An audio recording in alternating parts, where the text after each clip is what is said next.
we need to talk about pronouns and how we've let a tiny part of speech become this toxic cesspool that prevents us from talking to one another. This is the second part of a 3-part series on pronouns. Part 1 took a look at this flyer from my daughter's school, which gives children horrible advice to never assume someone's pronouns, even based on their name or clothing, and to always use gender-neutral pronouns if you're not sure what pronouns are preferred, because apparently we are all totally okay being called a they-them now. Part 2. Our pronoun craze hurts everyone, even transgender individuals. First of all, we are literally talking about a part of speech. Fundamentally, this is a grammar debate. Now don't get me wrong, I love grammar and have been a regular subscriber to Grammar Girl for many years, but these are pronouns. They shouldn't and wouldn't matter if not for the inconvenient fact that in English our most common pronouns, he and she, happen to be gendered. And I say inconvenient because most of the time gender isn't even related to what we're trying to communicate. It just so happens that when referring to a person in a sentence like he kicked the ball, gender is part of what's communicated. It's dumb, but it's how English works, so we're kind of stuck with it. But why has this come to matter so much for transgender individuals? As mentioned in part 1, when someone experiences gender dysphoria and undergoes transition, they are looking to be identified as their affirmed gender rather than their biological sex. Pronoun usage either powerfully reinforces or powerfully detracts from that affirmation. And as tempting as it might be, finding your affirmation from pronouns is not a good or healthy thing. I can relate to how it feels to not receive the pronouns that you wish to receive. When I first transitioned, I received she, her from everyone in my friendship circles. These were kind and loving people who wanted to support me in my transition. That being said, they would slip up and call me he, him from time to time. Why? Because my voice was low, because I'm tall and have some masculine facial features, and because quite honestly, in many cases, they had known me as Jason for many years prior and were suddenly expected to switch to identifying me with a new set of pronouns and name. That's not an easy thing to do.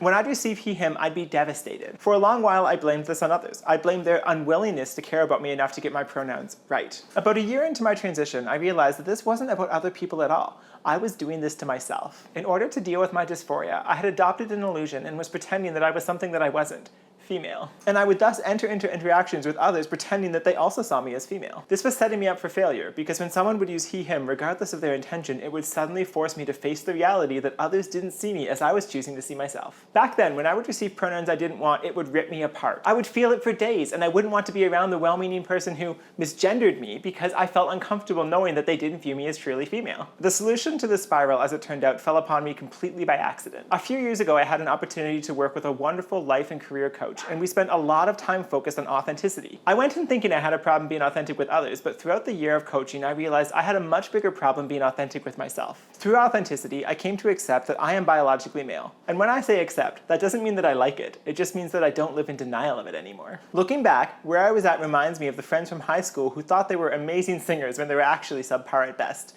They'd constantly be crushed when the subtle actions of others didn't affirm them as having the voice they imagined that they had. For those of you who are theater kids, you probably know a person just like that. Now, I hesitate to deliver this message because I know there's an audience who will gleefully take the argument above as license to intentionally use pronouns someone doesn't want, shove it in their face, and say they're doing so in order to help a trans person find reality. I encounter this on most of my videos when some anonymous account crafts an intentionally awkward sentence to pack in as many pronouns as possible. Doing this to me doesn't do anything because I acknowledge I'm biologically male, and more importantly, it just makes you look like an asshole. But even thinking about someone else who hasn't come to accept their reality, intentionally directing the pronouns they don't wish to receive is not going to be effective in helping them accept their biological reality. You're a bit of a jerk if you enjoy using words that cause genuine hurt to people just because you can. I sincerely believe that transgender people are better off if they can come to accept that their transition does not change their biological reality, but this is not an easy thing to face. Please remember that dysphoria is intense, and there's a lot going on here.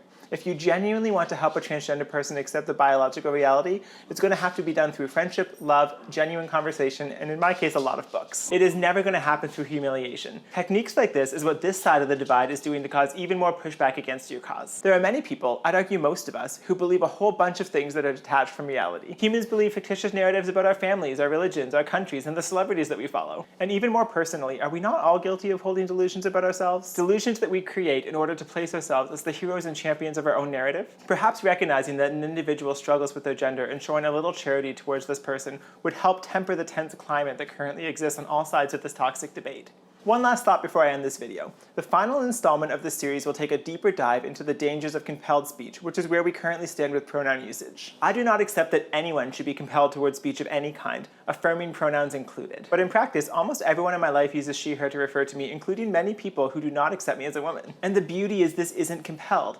I've never asked for any pronouns, but it's something that my friends and acquaintances almost invariably choose to give on their own accord because they recognize that sometimes we do things to be nice to other humans. It's called friendship, and it's what we do with others in a community. It's beautiful when this happens organically, when the trans person doesn't demand anything and the speaker decides that they want to do what they know will be appreciated. It's simple, it's nuanced, and it just works. Can you imagine if everyone just wanted to communicate with the best of intentions like this? If that were the case, I wouldn't need to make so many videos.